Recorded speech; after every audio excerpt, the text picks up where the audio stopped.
Кстати, Коми станет первым регионом в России, где заработает своя уникальная информационная система для комплексного управления развитием экономики. Об этом в рамках диалога с членами Общественной палаты заявил министр Константин Плехов. Инновационные информационные технологии позволят региону более качественно подходить к выполнению стратегии социально-экономического развития и реализации госпрограмм и нацпроектов. Мы хотим создать некую информационную платформу, и у нас техническое задание на нее уже создано. Такого опыта в Российской Федерации мы еще не встречали. Есть отдельно системы управления проектами, есть отдельно система управления государственными программами и во взаимосвязи с бюджетным процессом.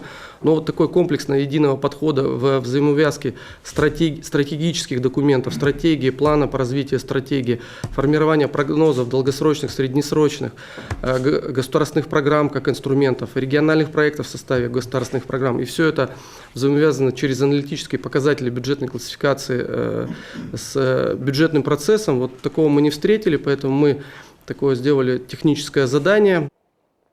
Предполагается, что уже на апрельской сессии Центру информационных технологий будут выделены средства на внедрение такой единой платформы. Одобрение бюджетной комиссии, по словам Плехова, получено. Еще одна важная новость, которую озвучил министр. Управление федерального казначейства отныне мониторит качество работы властей по достижению целевых показателей национальных и региональных проектов через систему электронного бюджета. Еще одна тема – поддержка бизнеса. К июлю во всех, без исключения муниципалитетах, для предпринимателей заработают специальные окна в многофункциональных центрах «Мои документы».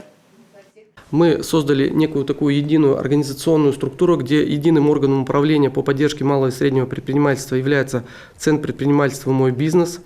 Окна МФЦ – это будут те окна, которые будут оказывать услуги предпринимателям и непосредственно взаимодействовать с Центром предпринимательства «Мой бизнес». Сейчас эти окна открыты уже в Сыктывкаре, в Ухте, в Воркуте, в Инте и Емве.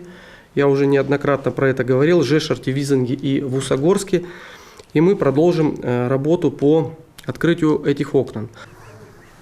В республике для бизнеса продолжается выдача микрозаймов и поручительства. Кроме того, в этом году открыт Центр поддержки экспорта для обучения поставщиков товаров за пределы Коми и страны.